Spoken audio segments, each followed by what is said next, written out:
I have a couple of items for all of you at the top.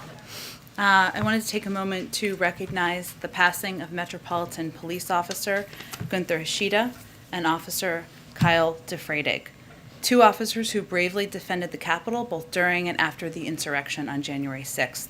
Their deaths are a sad reminder of that shameful day in our country's history and of the physical and mental scars it left the officers who risked their lives to protect our Capitol and our democracy. We heard firsthand last week from some of those who served on that day, and their testimony reaffirmed the incredible bravery they showed in the worst possible circumstances. Their passing also reminds us of the remarkable courage of the men and women in law enforcement who serve with honor and leave home each day not knowing what risks they may face, but are determined to protect their communities. We're indebted to their services, and our thoughts to go out to the friends, family, and loved ones of the two officers.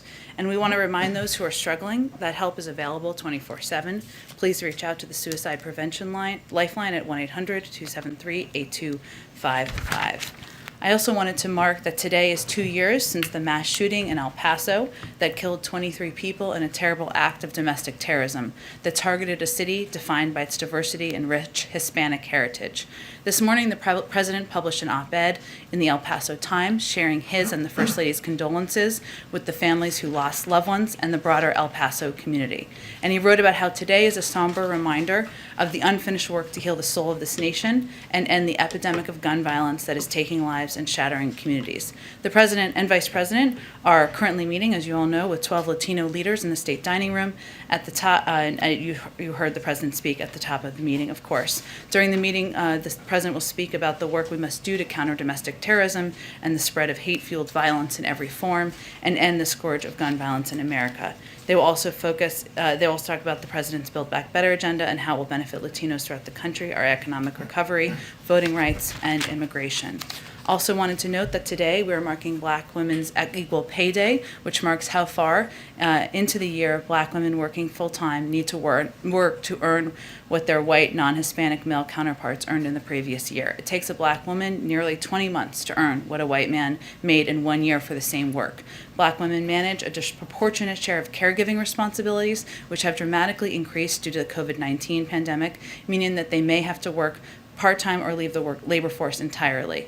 They also comprise a disproportionate share of low-wage workers in industries such as caregiving that lack adequate compensation and benefits. The Biden-Harris administration has taken several steps to increase opportunity for Black women and girls, their families, and their communities to thrive in the workplace and to be economically secure. From the American Rescue Plan to the executive order to advance diversity, equity, inclusion, and accessibility in the workforce, embedding racial equity across this administration's response to COVID-19 and the economic crisis, and prioritizing Black mental health. And we, of course, will continue our work. I think I'm almost done here. Finally, last thing here, as a part of our effort, as the bipartisan infrastructure bill is working its way through the Senate, the President is quite focused on lifting up the benefits of the bill to the American people. So we're going to highlight a different component each day, and we'll also do that through our digital social channels as well. So today I'm going to highlight the unprecedented investment of $80 billion in passenger and freight rail over 5 years. That's a 500% increase over current services, and it represents the largest investment in passenger rail since the creation of Amtrak a half a century ago. This money will help us eliminate Amtrak's maintenance backlog, bring world-class rail service to areas around the country, creating good-paying union jobs in the process, and it will help make American businesses compete, grow, and expand by making it easier and cheaper for them to get their products to customers. With that, Jonathan, kick us off. Thank you, Jen. In March, President Biden said that New York Governor Andrew Cuomo should resign if the New York Attorney General's investigation confirmed allegations of sexual harassment. Today, the investigation found that Cuomo engaged in unwanted groping and kissing of at least 11 women, including current and former state employees. Does the President believe Governor Cuomo should resign? Well, the President just said that he's going to speak to this later this afternoon and share his views. So I'm not going to get ahead of his comments he'll make later. Have there been any conversations today between the governor's office and anyone here at the White House? No, there have not. And why the delay? Why not have did the President watch the governor's video earlier? Again, the President will give his own reaction to, of course, the announcement this morning and give his own view later this afternoon. Okay. Then one more on something else then. There was a shooting today earlier that caused the lockdown of the Pentagon, and in that same burst of violence, it appears that a law enforcement officer was stabbed to death. Has the White House been briefed on what happened? What can you share as to what occurred this day? We are, of course, in close touch with Pentagon officials. My colleague, John Kirby, will be briefing at the Pentagon and sharing more details on their end. We don't have additional details to share publicly as the next of kin is still being notified. Go ahead. Thanks, Jen. Does the White House have a message for the women who came forward with these accusations against the governor? The White House's message, the president's message, the vice president's message, my message is all women who have lived through sexual this type of experience, whether it is harassment or abuse or in the worst case assault, deserve to have their voices heard, deserve to be treated with respect and with dignity. I don't know that anyone could have watched this morning and not found the allegations to be abhorrent. I know I certainly did. And again, the president will speak to this later this afternoon. And staying in New York, but on COVID, if you will. New York announced today that indoor diners, people who go to gyms, entertainment venues, are going to have to show some sort of proof of vaccination. Is that a move that this White House supports? And does this amount to a vaccine passport? Well, we know and recognize, Cecilia, that different communities and states are going to take steps to protect the people living in their states and also incentivize, whether it's through carrots or sticks, more people getting vaccinated. That is what is going to save lives, and that is what is going to bring an end to the pandemic. This is certainly an example of that. We are not issuing federal passports, vaccine passports from the federal government, but we do know that private sector entities and other localities will make their own decisions. What we see as our objective is to continue to make the vaccine as accessible and available and close the disparities that we see among racial groups in New York, including in New York, to ensure that this is not a barrier for entry to different groups based on socioeconomic or other factors. And just one really quick one on COVID. San Francisco is now offering supplemental Pfizer or Moderna shots to folks who have the J&J vaccine. Is that something that this administration endorses, and might we see that coming from the CDC? That's not based on current public health guidance provided by the CDC. That has not changed. We, again, know different localities will be making decisions, but that's not reflective of current public health guidance. Go ahead. Thanks, Jen. Sticking with the same topic, Governor DeSantis in Florida is taking a very different approach than New York is.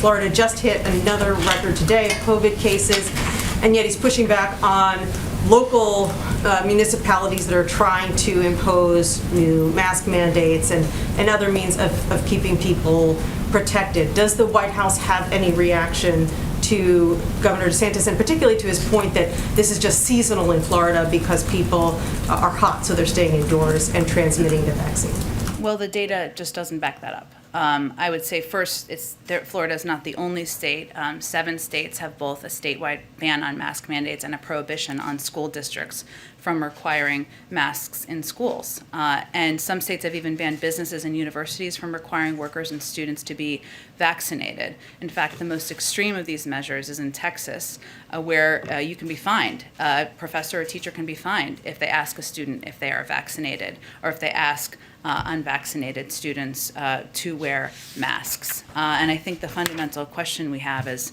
what are we doing here? And the president, you'll hear the president talk a little bit about this later this afternoon. His message is going to be, we're all in this fight together, whether it's Democratic or Republican governor. And I will note, most Republican governors are doing exactly the right thing and doing and advocating for and taking steps to advocate for more people to get vaccinated. But if you aren't going to help, if you aren't going to abide by public health guidance, then get out of the way and let people do the right thing to lead in their communities, whether they are teachers, university leaders, private sector leaders, or others who are trying to save lives. And beyond sending messages like the president will do later today, what is the administration doing to actually communicate or work directly with some of these state officials? Sure. Well, I would first say that we are continuing to send surge teams out, and we are in touch with a range of states and leaders in those states about how we can provide assistance that's going to help them directly. So let me give you an example, or a couple of examples, I should say, of some of the states that have been hardest hit. We've actively been engaged with the governor's office in Florida to describe and offer federal support in areas like testing,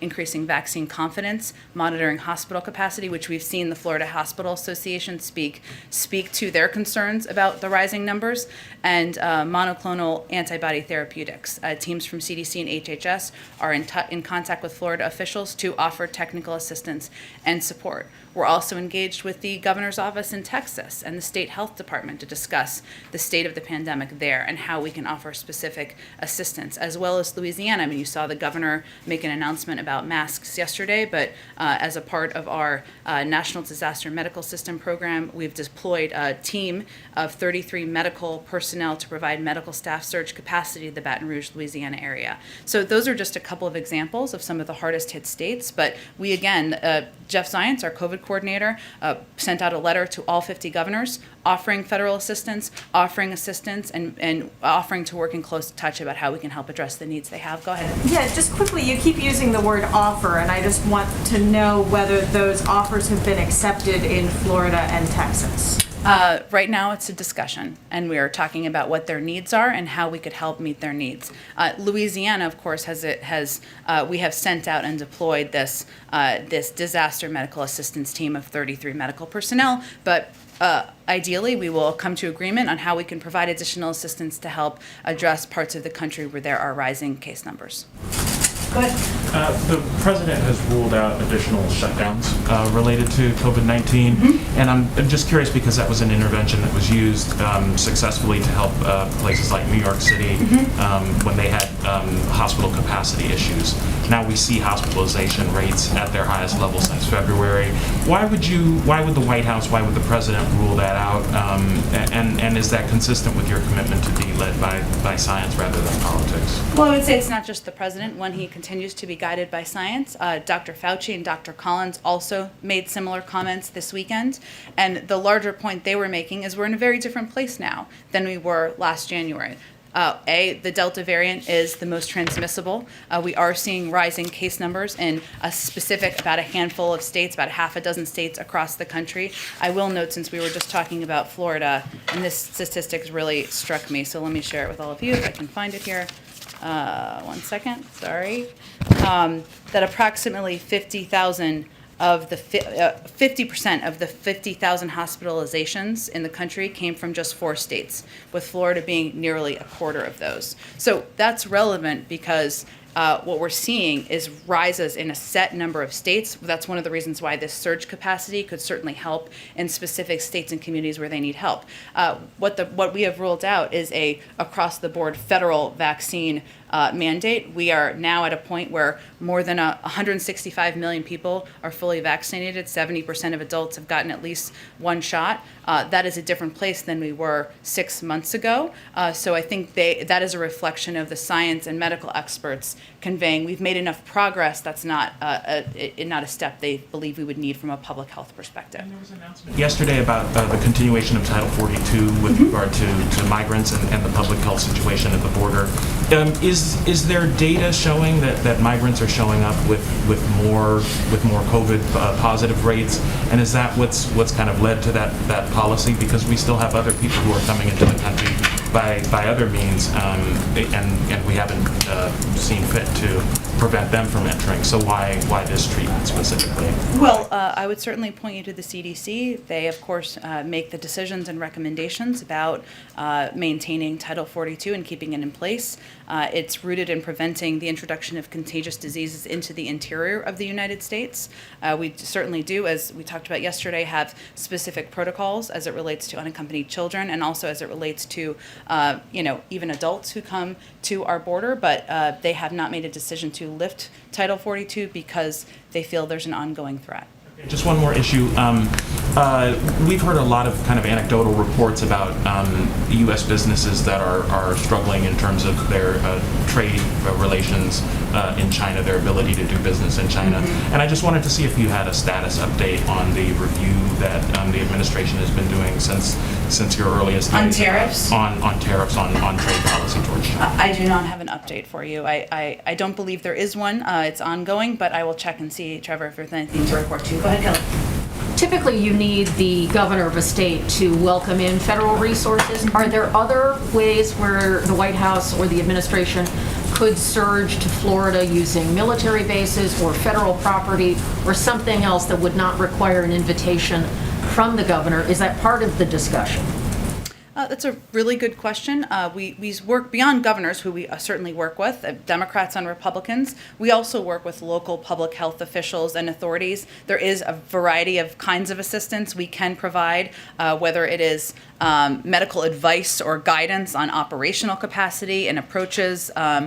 Certainly something we can do with localities. Businesses have also taken steps, and we've also stay attuned with that and stay in touch with them about the best steps that we can take. I would have to check and see. I think you're referring to the acceptance or request of FEMA assistance, which I don't believe these surge teams are under FEMA, but I can check and see on that question. Would the administration support in areas where hospitals find that they're overloaded, making any medical decision based on vaccination status, or insurers deciding about paying medical bills based on vaccination status? Are we going to reach that point?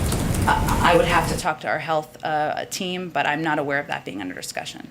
Go ahead. First, following up on that rule in New York now where the mayor says if you're not vaccinated, you can't go to an indoor restaurant, a gym, or a show. Does the White House think that that is fair to people who may have a religious reason for not wanting the vaccine or who might just be waiting for the FDA to approve it fully before they get it? The administration and the White House and the president support steps by localities to take steps to protect people in their states and their communities, to incentivize people getting vaccinated. I don't know all the specific details if they have exemptions, so I'd point you to them. Okay, and then I know that the president is going to speak a little bit about his thoughts on this Attorney General report in New York. In February, he invited Governor Cuomo to the White House for the next governor's conference. Does that invitation still stand? I think I'll let the president speak to his views later this afternoon. Okay, and then the Justice Department recently dropped its civil rights investigation into Governor Cuomo's handling of the COVID nursing home deaths. Does the administration want the Justice Department to initiate a civil rights investigation into these harassment allegations revealed today? We do something new here that feels foreign from the last 4 years and allow the Justice Department to act independently on investigations. Okay, and then the New York Attorney General says about the Cuomo accusers, I believe them. Does the president believe them? Again, the president's going to speak to this later this afternoon, so I will point to his comments, and I'm sure you will all be tuning in. He also said he'd take some questions. Go ahead. Thanks, Jen. The Senate Majority Leader Chuck Schumer said today that the Senate should expect to stay in session until the infrastructure bill is done. Is it still your expectation that the president will travel to Rehoboth at the end of the week, even if the Senate is still in session? The president's travel has not changed, but as you have seen the president do over the last several weeks and months, he is ready to be called into action, whether it's a phone call or bringing people to the White House or to meet in the Oval Office, and that remains the case as we work to get this infrastructure bill across the finish line. I want to ask you a question about yesterday's news about the eviction moratorium. Gene Sperling said yesterday several times that the president would do everything in his power to help people who face eviction. One power the president has in the Constitution is to convene a House of Congress if it's not in session. Is that something the president would consider, bringing the House back? It's out for 7 weeks while this issue is lingering, and the White House has already asked Congress to act. Why not do what Harry Truman did in 1948, bring the Congress back and say you can't go on vacation until this issue is resolved? Well, I think the key here is you need the votes in order to support a piece of legislation passing. I am not a vote counter, but I would point you to the Speaker's office to see if that exists. But I will say what the President was referring to is his ask over the weekend of the CDC to look into any legal authority, any option they have, perhaps a narrower approach, perhaps a short-term extension. This was never meant to be permanent, as we know. That's what you need legislation for, and to see what is possible. They are continuing to do that. I will certainly leave it to them to make any announcements about what they have found. I will note that one of the steps that he has really pressed his policy team on, that Gene spoke to yesterday, are the states getting this money out into their communities, because there is enough money out there for states across the country to extend the eviction moratorium from a state level, even without federal action. We've seen Texas provide over $300 million in rental and utility assistance in June alone, and has distributed most of the assistance. That's a positive step forward. Virginia has distributed the second most assistance and has implemented efforts to address incomplete applications with outreach phone calls. Illinois did not report making any assistance payments between January and May, but delivered over $95 million in utility and rental assistance in June alone. So I use this as an example because there's a great deal tens of billions of dollars that can still be spent by states. It is too slow. We made some progress in June, but we are really pressing states to get this money out and to extend the eviction moratorium from a state level. Go ahead. I have a couple on eviction. To start with, you mentioned the NPD officers tragically passed away. The Senate just cleared a bill giving congressional gold medals to everybody who responded on January 6th. When the president signs that, are you guys considering inviting any of the officers to the White House? It is a great question. I have not talked to the president about that specifically, but let me see if we can get more information on that this afternoon. Okay, and then two quick ones on eviction. I'm mercifully not a lawyer. Me neither. There may be some in here. I don't know. Very disappointing to my parents. But in terms of the legal analysis, based on where, I understand what you guys are saying on what Kavanaugh put in his opinion, but that does not change the fact that as it currently stands, the president can extend if he wants to. And so I guess my question from a legal basis is the advice that Dana and the Justice Department are giving based on the fact of being concerned more about having the CDC's emergency powers reduced if you go down this pathway, or is it because, I guess I'll stop there. Sure. I am mercifully not a lawyer either. I would say we're both doing okay to our parents, hopefully. But I will tell you that from a legal standpoint, I would note that in June, at the end of June, the Supreme Court came out and they put a stay on the moratorium and made clear in their public writing, as Jean referenced yesterday, which is available to everybody, that any further action would need legislative steps forward. We also indicated, as a result, that the third extension of the moratorium that the CDC did since January would be the last extension. In addition, there are concerns about what the impact could be on the long-term capacity, authorities, I should say, of the CDC. Their team is looking closely, carefully, their legal team has been since the president asked them to on Sunday, at what our options are here. That was a broad federal moratorium. There have been good questions raised about whether it can be more limited. That was in our statement yesterday, especially given the rise of the Delta variant, which we've seen and has really raised concerns for everybody, us, for members of Congress, for many advocates over the past several weeks. So they are taking a close look at that, or they have been taking a close look at that. But there's been a range of legal factors, and they're they're kicking the tires. Okay, and just one more to follow up on that. Speaker Pelosi's statement after your statement yesterday made pretty clear the enthusiasm was based on the fact you guys are still looking for legal options. Yep. Which Jean was pretty clear last night. The tires that had been kicked up to that point had presented none of them. I guess my question is, I don't understand how this ends. You made very clear the reality. There's no votes on Capitol Hill. This is a huge issue inside the House Democratic Caucus, and you guys don't think you have the legal authority. Like, how does this end? We do hard things. It's challenging. I will say there are a couple of options here. We are still continuing to look at legal options. That process is not concluded. And again, I would note that in our statement yesterday, we made clear that the president had even raised the question of a partial, limited, short-term extension. This is never going to be permanent, right? It was never intended to be. The other piece, which I touched on briefly in response to Steve's question, was related to what states can do.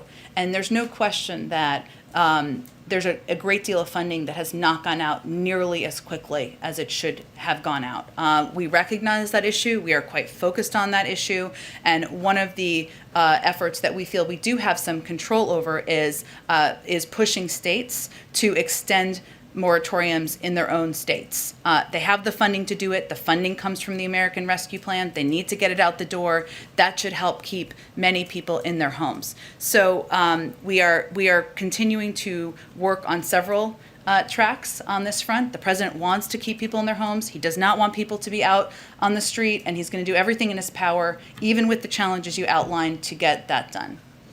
Go ahead. Thanks. I'm not going to use the phrase kicking the tires, although I just did. You can. You just used it. We can keep it as a theme. Foiled again. Okay. Lifting the hood. Whatever you say. There you go. Should we expect anything from the president later in terms of a partial, limited, short-term extension? Is he going to give an update on anything related to evictions at 4? I would say that any announcement, any decision and announcement would be made by the CDC, and then if If they find there is capacity or steps they can take from a legal standpoint, I'm sure the president would speak to it. Okay, and there was a report yesterday in Politico that a senior aide in this White House has been abusive to other colleagues. I know the report was based on anonymous sourcing. You know, but I love anonymous sources. That's why I almost didn't ask, because I feel like you would just say, right. But I'm wondering if, given this administration has its edict to treating people with kindness and respect, is this report, even though anonymously sourced, going to be looked into? First, I would say that I've worked with now over the last 6 months, even as a newbie into the Biden orbit, the individual named by anonymous source. He's been nothing but supportive and communicative, and that's been my experience. It's hard to look into anonymously sourced reports. I'm not aware of that being the intention. Go ahead. Thanks, Jen. In July, we likely saw a record high of unaccompanied children, again, monthly high, arriving at the southern border, and we've already reached a yearly high of migrants who've arrived at the border. You all have previously explained that this was likely due to a seasonal spike that we've seen, but we're well out of what we would normally see on a yearly average. What is your current assessment for why we're seeing these numbers still well into a very hot summer? We've said that was one of the factors, and it is typically one of the factors seasonally. We saw a big uptick in the spring, which you see every other year or so. I will say there's a range of factors which are happening in these countries where individuals are leaving from. Economic challenges, weather challenges, crime. And that is all. Those are also, of course, drivers of people of all ages trying to leave their country to come to the United States. That's one of the reasons the vice president has been so focused that the president's asking on addressing these root causes. That's a long-term challenge, and will require a long-term solution. She laid out some significant steps forward last week, and that is going to continue to be something she is working on. But I will note that. Even with the uptick we've seen over the last several months, as we've noted, Title 42 remains in place for health reasons. We also have made great progress in moving people through Border Patrol facilities, especially, of course, children, and getting them into places where they can be treated with safely. And then one other question. The Senate Homeland Security Committee released a report this morning that found serious cybersecurity vulnerabilities all across the federal government. The average rating they gave was C-. A lot of different agencies got Ds. Does the White House agree with that assessment? And then as Senator Portman stressed, are you all willing to take some of the considerations or recommendations that they put in the report into account? For instance, creating a coordinating body or just requiring more stringent cybersecurity regulations around? I have not taken a look at the report, and I'm not aware if our team has or not, but I'm happy to see if they have a reaction to it. Why don't I go to the back just so I can confirm? Go ahead. Thank you, Jen. I wanted to follow up on the question of lockdowns from a second ago, because yesterday you said that we are not going back to the shutdowns of March 2020. You also said that, quote, we're not going to take options off the table. Given how incredibly effective the vaccine is, why not take lockdowns off the table? I think I also said that that's not under consideration. That hasn't changed. Thank you for clarifying. Okay, go ahead. Yes, thanks, Jen. The administration today announced its allocation plan for the first 25 million COVID-19 vaccine doses to be shared globally. I've asked this before in a different form, but what is the guidance the administration has for the as many as 9 million American citizens overseas that are still waiting for vaccine I know doses? you've asked this before, and it is incumbent upon us to get you a good answer. Obviously, our embassies are fully in touch with American citizens who are living overseas, but it's probably best suited for the State Department to answer that question, given they oversee all of our diplomatic efforts. Go ahead. Oh, go ahead. You said that your tie looks good, though. Thank you. You said that the administration supports New York City or locality steps to do what they need to keep their residents safe. Given the success that foreign countries have had in mandating vaccines, obviously New York is taking this step.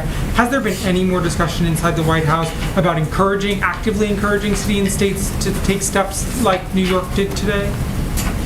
we work very closely with governors and localities about what steps they're considering and what steps are appropriate to help protect people in their localities and save more lives. But I don't have any additional considerations to preview for you. The president's not going to weigh in one way or the other whether he supports mandating vaccines in the way that other countries. We support steps by private sector entities. We support steps by localities to save lives, protect their communities, incentivize more people getting vaccinated. And then just one more on the eviction moratoriums. Does the president have any plans to speak with Representative Bush or any of the other lawmakers that are outside the Capitol? I know that the representative spoke with the vice president yesterday as she was in the Capitol, but does the president have any plans to speak with her?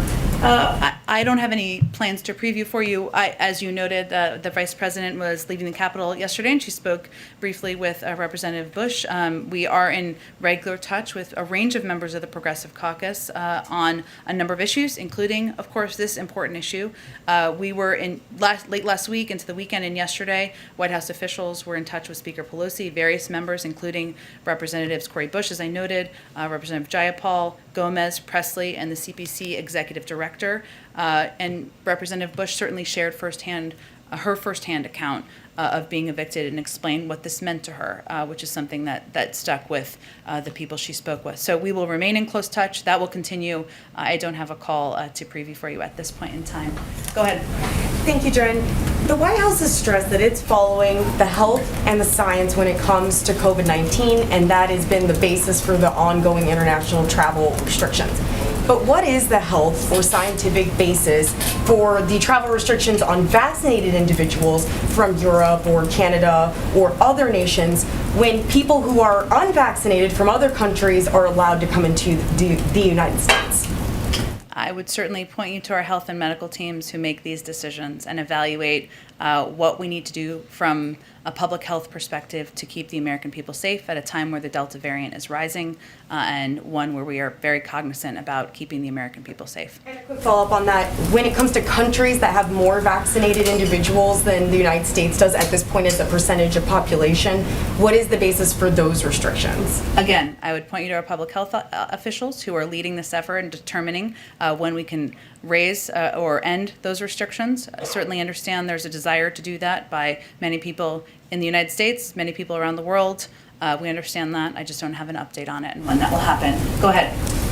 Thanks, Jen. It was just a little over a month ago that the president traveled down to Surfside. He actually sat side by side with Governor DeSantis. They both praised one another for their respective handling of the disaster situation there. I'm wondering if there has been any further direct communication between the president and the governor, and might the president consider speaking with the governor specifically about what we're seeing in terms of the rise in the hospitalizations and this developing situation with COVID down there? Well, if we thought it would make a difference, I'm sure he would. But I would say that the president feels you can praise leaders for taking some steps, as he did in that scenario with that tragedy at Surfside, where many people's lives were lost, many families were suffering, while at the same time expressing concern about their handling of a pandemic, which is what we're doing in this regard. But I don't have any expectation or prediction of a call between them. Shied away from calling out, for instance, social media companies for their roles in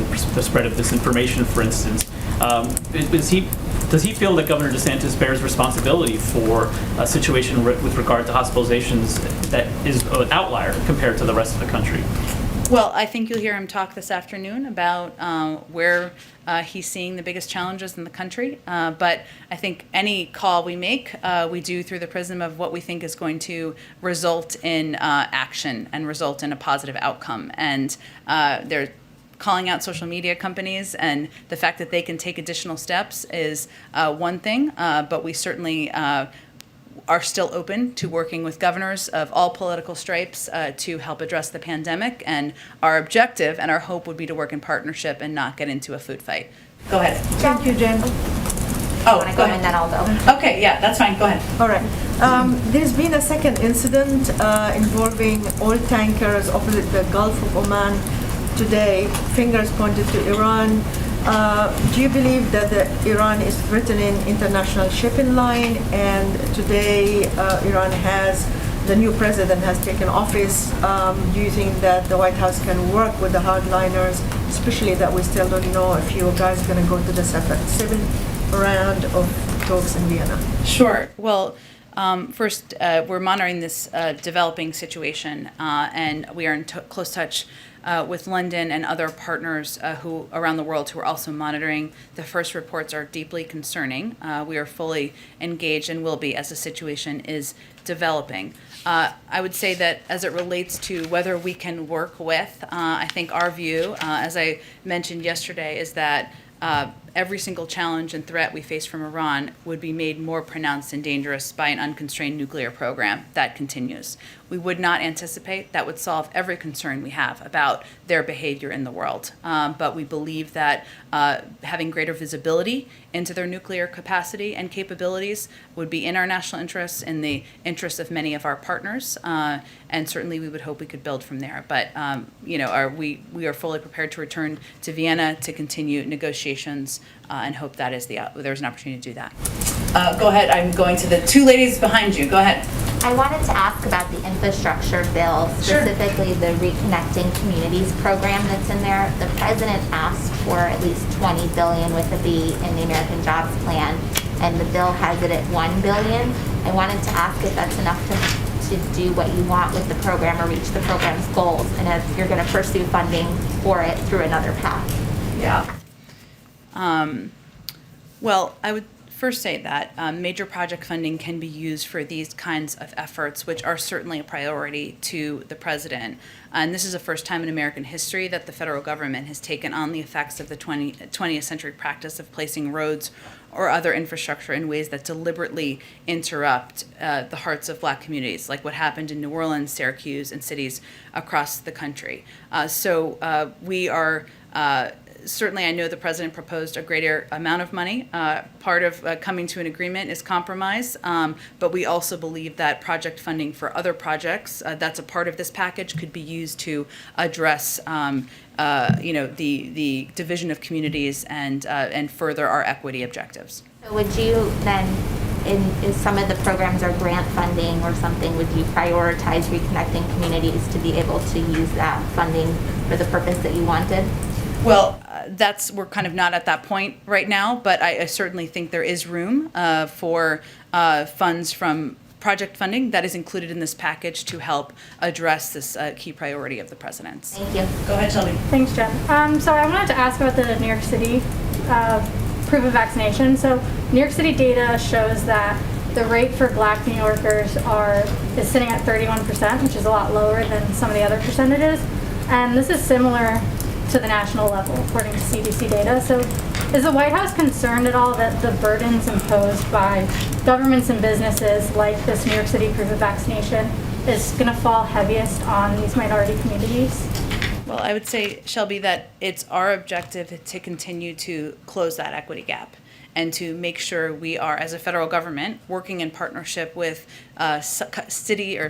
states like New York, cities like New York City, to make sure we are making the vaccine accessible, available. We're meeting people where they are. We're partnering with the right public health officials, and we will continue to do exactly that because we certainly don't want this to be a barrier of entry for communities. We also believe that at a time where the Delta variant is spreading like wildfire across the country, especially to unvaccinated communities, that it's important and cities and communities should be able to take steps to incentivize get more people getting vaccinated.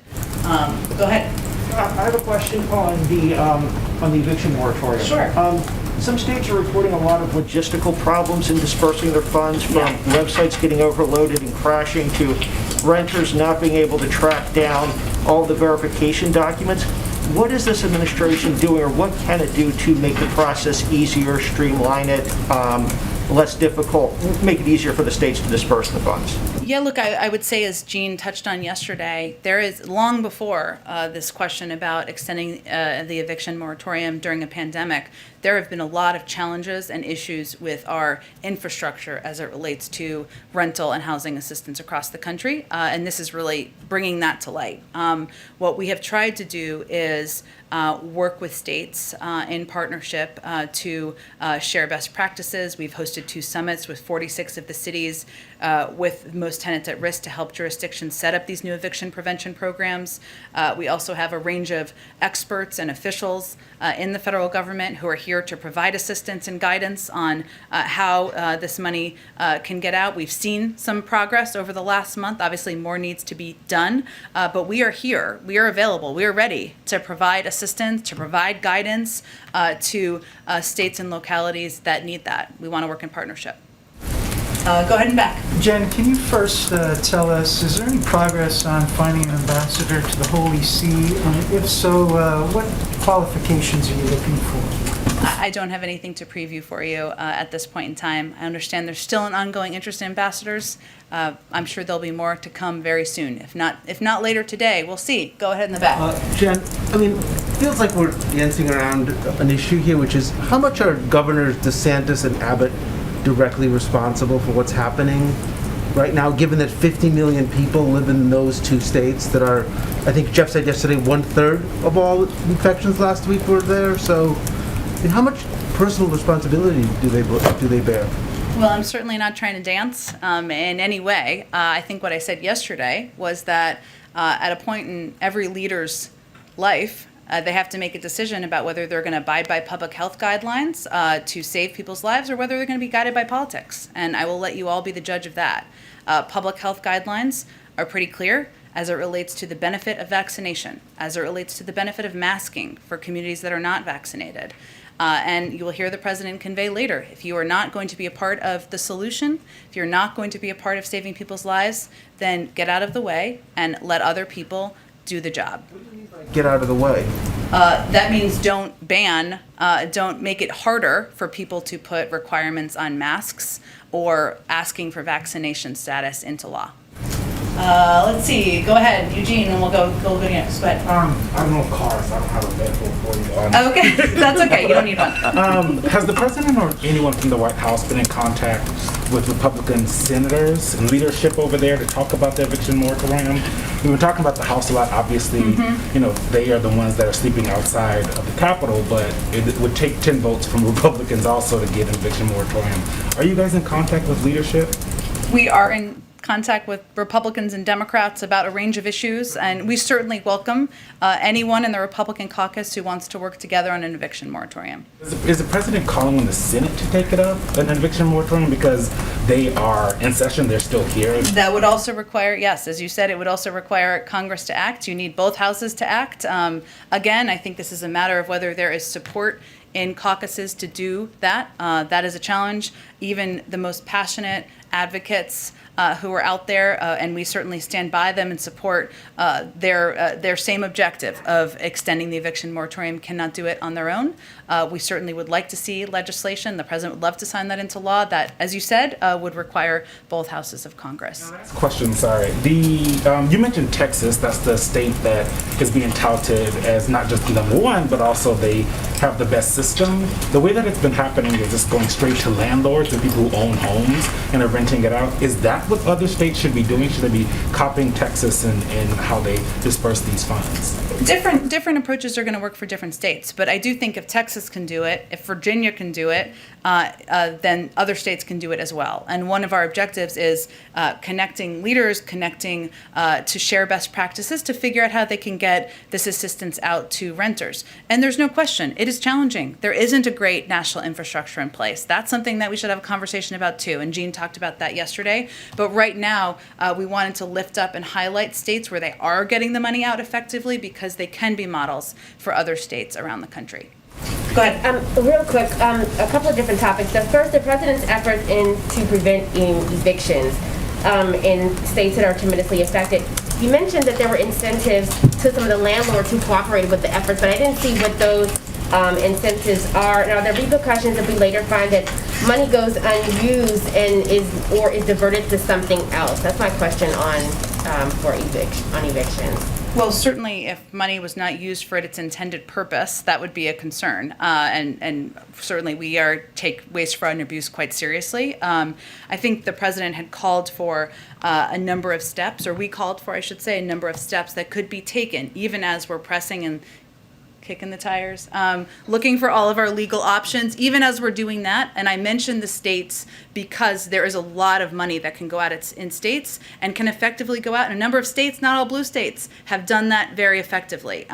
So I referenced, and you touched on one of them, but let me make sure I cover, let's see. So there are states and communities, there are also, he's also asked federal agencies to use their power to prevent evictions and tell landlords. So we have those. So there are any properties that are government-backed properties. So if you get a government-backed loan for your mortgage, we've asked our agencies to prevent eviction. So he is again using every step in his capacity to keep people in their homes. On voting rights, Senator Klobuchar says that they're nearing a voting rights deal. Is there anything that you can tell us in the deal, how this slimmed down deal is looking? And also the president has also talked about there are Republicans that he's been talking to. Can you name any of the Republicans that possibly could? That wouldn't be constructive to our end goal. I understand your interest.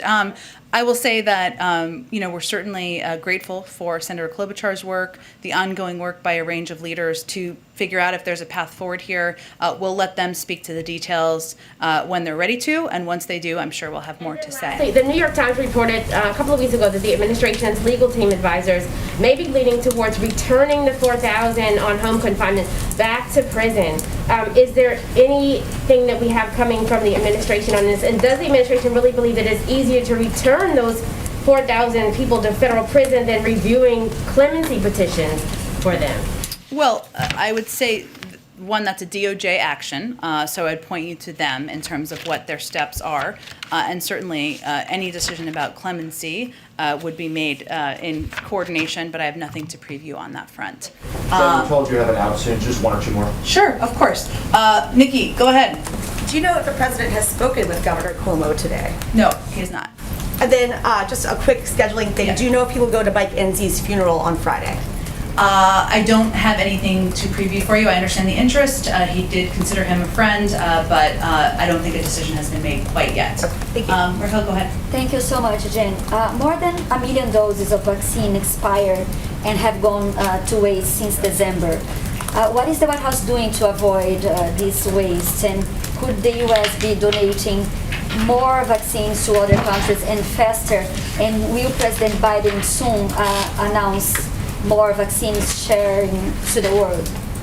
Well, yes, he will announce this afternoon. That's what his remarks are about, getting 110 million doses out. And we also announced our purchase of 500 million Pfizer doses. He will talk about all of that this afternoon. I will just note, to give you just a little bit of a preview, he will also say that this work is just beginning. While we are, the United States remains, with the announcement today, we will have donated to more to the world than all of the countries in the UN, including Russia and China combined. And this is just the beginning. We are going to continue to be a provider of vaccines and assistance to the global community in their fight against COVID. So he will certainly talk about that today. So yes, there will certainly be more to come. Let me note though for you on the question you asked, Raquel, about waste. The COVID vaccine wastage rate nationally is at approximately 2.6%, which is very low. Certainly we don't want any doses to be wasted, and what we do is we work with governors so that they can request, or state authorities I should say, exactly the amount of vaccine doses that they want to reduce and prevent that waste. It's important that we get as many people, of course, vaccinated. Sometimes that can mean opening a multi-dose vial and not using every dose. But we do everything we can to reduce waste, and certainly we will continue to do that. All right, thanks everyone. Thanks, Jen.